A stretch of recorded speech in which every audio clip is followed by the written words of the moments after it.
नमस्कार, भारत 24 में आपका स्वागत है। मैं हूं आपके साथ महिमा सिंह कंवर। शाम के 7 बज चुके हैं और वक्त हो चला है राजपथ का। खबरों की शुरुआत करेंगे। साल 2024 से पहले विपक्ष की कवायद है मोदी के सामने चुनौती बनकर खड़े हो जाना। लेकिन क्या मोदी का मुकाबला इतना आसान है? साल 2019 में मोदी से शिकस्त मिलने के बाद ही विपक्ष के कई नेता 2024 में मोदी को सत्ता से हटाने का सपना देख रहे हैं। और इसी सिलसिले में दिल्ली में कांग्रेस अध्यक्ष मल्लिकार्जुन खड़गे के आवास पर राहुल गांधी की मौजूदगी में नीतीश और तेजस्वी की मीटिंग हुई। इस मीटिंग के बाद यह तय हुआ कि विपक्ष एकजुट होकर मोदी से टकराएगा। क्या विपक्ष की दलीलों में दम है? क्या नीतीश कुमार मोदी के सामने सबसे बड़े चैलेंजर होंगे? आप रिपोर्ट देखिए।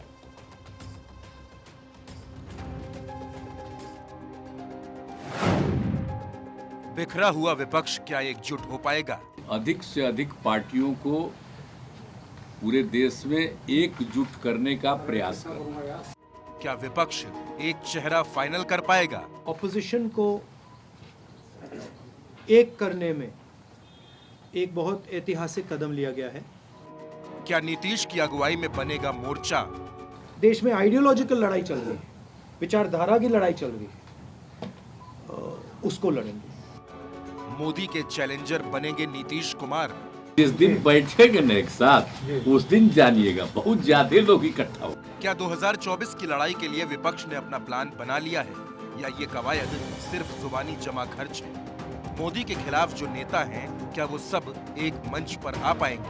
पहले आपको बताते हैं कि 2024 में मोदी को केंद्र की सत्ता से हटाने का सपना कौन कौन देख रहा है। सोनिया गांधी, राहुल गांधी, प्रियंका गांधी, अखिलेश यादव, नीतीश कुमार, लालू प्रसाद, तेजस्वी यादव, केसीआर, ममता बनर्जी, अरविंद केजरीवाल।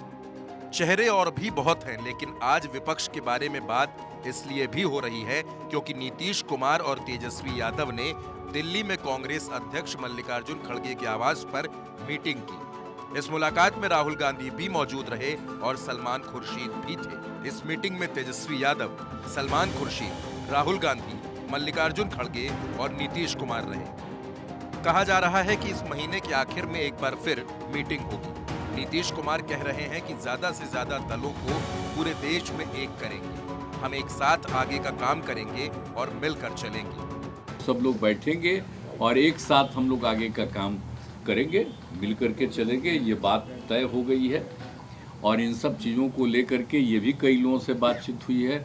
हम लोगों की बातचीत हम लोग फिर एक बार आज जो बात हो गई है, अंतिम तौर पर बात हो गई है, अब उसी के आधार पर फिर हम लोग कर लेंगे और जितने लोग एग्री करेंगे वो सब लोगों को फिर हम लोग बैठ करके आपस में आगे का निर्णय तय करेंगे। अगर बात नीतीश कुमार की ही कर ले तो उनके सामने चुनौतियां कम नहीं हैं। बिहार से बाहर नीतीश की स्वीकार्यता कितनी? विपक्ष को साथ ला पाएंगे नीतीश? नीतीश के नाम पर सब एकजुट हो जाएंगे? राहुल गांधी ने कहा कि नीतीश जी की पहल बहुत अच्छी है। विपक्ष को एक करने के लिए ऐतिहासिक कदम उठाया गया है। विचारधारा की लड़ाई को लड़ेंगे और देश पर आक्रमण के खिलाफ हम लड़ाई लड़ेंगे। नीतीश जी ने कहा कि ऑपोजिशन को एक करने में एक बहुत ऐतिहासिक कदम लिया गया है। कितने ऑपोजिशन पार्टीज को इकट्ठा करना है, देखिए ये एक प्रोसेस है और ऑपोजिशन का जो देश के लिए विजन है उसको हम डेवलप करेंगे।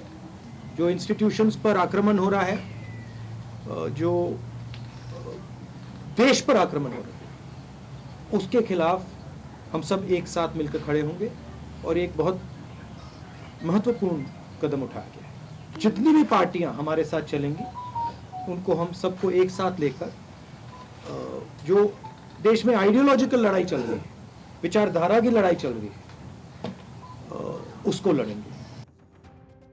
विपक्ष अपने हितों के बारे में भी चर्चा करता है और मोदी के खिलाफ एकजुट भी होना चाहता है। ये दोनों बातें कैसे मुमकिन हो सकती हैं? अब जरा विपक्ष के हर नेता के रुख को भी समझ लीजिए। नीतीश कुमार, ये थर्ड फ्रंट नहीं मेन फ्रंट बनेगा। शरद पवार, न्यूनतम साझा कार्यक्रम के तहत विपक्ष एकजुट हो। अरविंद केजरीवाल, नेशनल पार्टी का दर्जा मिलने से हम मजबूत। राहुल गांधी, विचारधारा की लड़ाई लड़ेंगे। मल्लिकार्जुन खड़गे सभी दलों को एकजुट करेंगे। उद्धव ठाकरे पहले बीजेपी के खिलाफ मजबूती से लड़ेंगे। अब अगर हम ये बात करें कि विपक्ष बिखरा बिखरा क्यों है, तो जहां तक कांग्रेस की बात है वो पीएम पद पर समझौते को तैयार नहीं। ममता बनर्जी राज्य की राजनीति में उलझी हैं। शरद पवार जेपीसी पर अड़े, बाद में पलट गए। केसीआर तीसरे मोर्चे की कवायद में जुटे। क्या नीतीश की अगुवाई में पूरा विपक्ष एक साथ आ जाएगा? क्योंकि एक आता है तो दूसरा भाग जाता है, दूसरे को मनाओ तो तीसरा रूठ जाता है। ऐसे में नीतीश कुमार कैसे मोदी के लिए चुनौती बनेंगे, ये भी सवाल है। तो चिराग पासवान ने विपक्ष की इस मीटिंग को लेकर निशाना साधा। भाई उनसे बिहार में तो गठबंधन सफल नहीं रहा।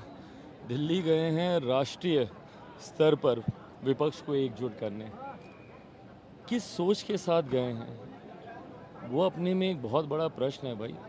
आज की तारीख में अगर विपक्ष उनके नेतृत्व में एकजुट हो तो किस आधार पर एकजुट होगा भाई? क्या नीतीश कुमार पूरे विपक्ष को एक कर पाएंगे? क्या 2024 में ये मोर्चा मोदी के लिए चुनौती बनेगा? ये तमाम सवाल वो हैं जिनका जवाब हर कोई जानना चाहता है। अब देखना होगा कि विपक्षी एकता कितनी मजबूती से मोदी का मुकाबला करेगी। Bureau report, Bharat 24। प्रधानमंत्री नरेंद्र मोदी ने आज बिना नाम लिए पूर्व रेल मंत्री लालू यादव पर जमकर हल्ला बोला, निशाना साधा। लैंड फॉर जॉब स्कैम का जिक्र करते हुए प्रधानमंत्री मोदी ने जमकर सियासी तीर भी चलाए और पूर्व की सरकारों लालू यादव को आड़े हाथों भी लिया। रिपोर्ट देखिए।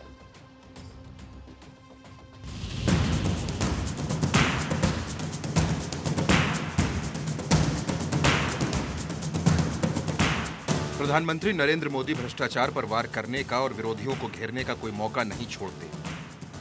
वो भलीभांति जानते हैं कि किसको, कैसे और कब निशाने पर लेना है। आज भी कुछ ऐसा ही हुआ, जहां एक तरफ लैंड फॉर जॉब घोटाले में लालू एंड फैमिली के लिए गले की फांस बन गई है। हर दिन के साथ जांच एजेंसियों का शिकंजा लालू परिवार पर कसता जा रहा है, तो वहीं दूसरी तरफ पीएम मोदी ने भी लालू यादव को जमकर आड़े हाथों लिया। राजस्थान की पहली वंदे भारत ट्रेन का शुभारंभ करने के दौरान पीएम मोदी ने जमकर सियासी तीर चलाए। पहले की सरकारों और पहले के रेल मंत्री पर भी पीएम ने जमकर हमला बोला। इस दौरान जमीन के बदले रेलवे में नौकरी देने वाले घोटाले का भी मोदी ने जिक्र किया कि रेलवे की भर्तियों में राजनीति होती थी, बड़े पैमाने पर भ्रष्टाचार होता था। हालत ये थी कि गरीब लोगों की जमीन छीनकर उन्हें रेलवे में नौकरी का झांसा दिया गया। देश में मौजूद हजारों मानव रहित क्रॉसिंग को भी अपने ही हाल पर छोड़ दिया गया था। रेलवे की सुरक्षा, रेलवे की स्वच्छता, रेलवे प्लेटफॉर्म की स्वच्छता, सब कुछ नजरअंदाज कर दिया गया था। इन सारी परिस्थितियों में बदलाव 2014 के बाद से आना शुरू हुआ है। पीएम मोदी ने साफ किया कि यह हमारे देश का दुर्भाग्य रहा है कि रेलवे जैसी महत्वपूर्ण व्यवस्था, जो सामान्य मानवीय जीवन का इतना बड़ा हिस्सा है, उसे भी राजनीति का अखाड़ा बना दिया गया था। आजादी के बाद भारत को एक बड़ा रेलवे नेटवर्क मिला था, लेकिन रेलवे के आधुनिकीकरण पर हमेशा राजनीतिक स्वार्थ हावी रहा। आजादी के बाद भी भारत को एक बड़ा रेलवे नेटवर्क मिला था, लेकिन रेलवे के आधुनिकीकरण पर हमेशा राजनीतिक स्वार्थ हावी रहा। राजनीतिक स्वार्थ को देखकर तब यह तय किया जाता था कि कौन रेल मंत्री बनेगा, कौन नहीं बनेगा। राजनीतिक स्वार्थ ही तय करता था कि कौन सी ट्रेन किस स्टेशन पर चलेगी। राजनीतिक स्वार्थ ने ही बजट में ऐसी ट्रेनों की घोषणा करवाई जो कभी चली ही नहीं। साथ ही प्रधानमंत्री नरेंद्र मोदी ने पहले की सरकारों के कार्यकाल में रेलवे भर्तियों में राजनीति और भ्रष्टाचार होने का आरोप लगाते हुए कहा कि यह देश का दुर्भाग्य है कि रेलवे को राजनीति का अखाड़ा बना दिया गया था। जब देश के लोगों ने स्थिर सरकार बनवाई, जब देश के लोगों ने पूर्ण बहुमत वाली सरकार बनवाई, जब सरकार पर राजनीतिक सौदेबाजी का दबाव हटा, तो रेलवे ने भी चैन की सांस ली और नई ऊंचाई पाने के लिए दौड़ पड़ी।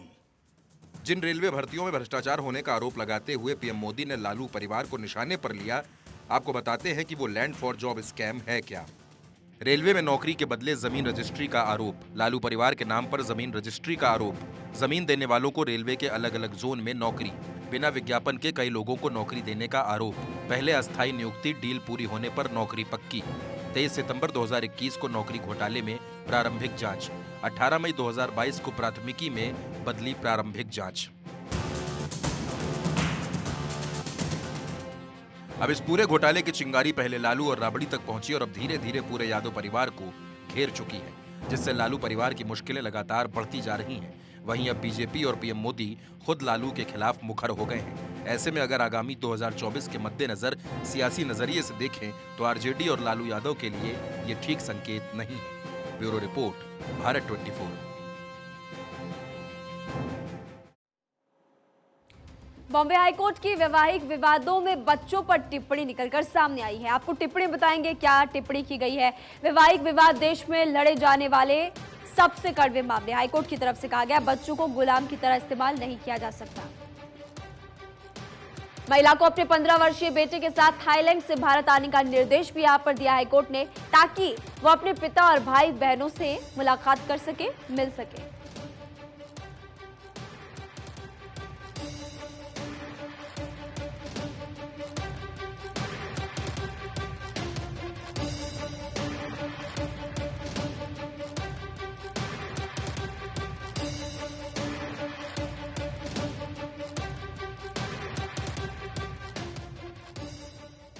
अगली खबर का रुख करेंगे। सुप्रीम कोर्ट के रिटायर्ड जज चिलमेश्वर की बड़ी टिप्पणी। कुछ जज आलसी होते हैं और ऐसे में फैसलों में वर्ष लगा देते हैं, यानी कि कोई भी फैसला लेने में वो सालों साल लगा देते हैं, ये उनकी तरफ से कहा गया। चिलमेश्वर कोची के केरल हाई कोर्ट ऑडिटोरियम के सेमिनार में बोले कि कॉलेजियम के सामने कुछ आरोप आते हैं, लेकिन आमतौर पर कुछ नहीं किया जाता। इन पूरे केसेस में आरोप गंभीर है तो कार्रवाई जरूर होनी चाहिए, ये भी उनकी तरफ से टिप्पणी करते हुए कहा गया।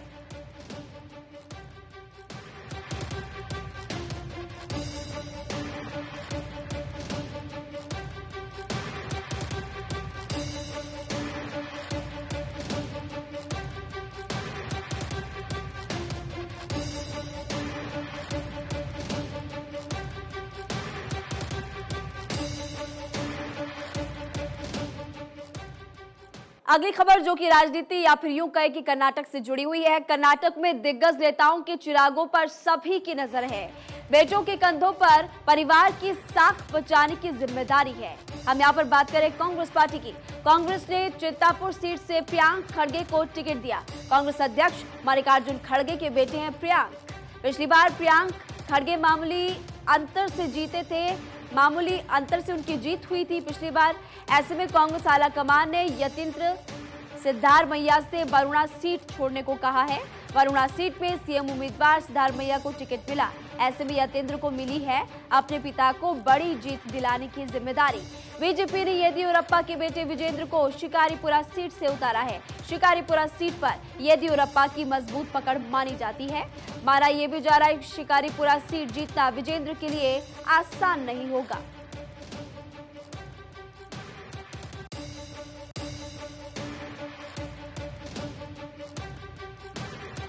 माना यह जा रहा है कि शिकारीपुरा सीट जीतना विजेंद्र के लिए आसान रहेगा।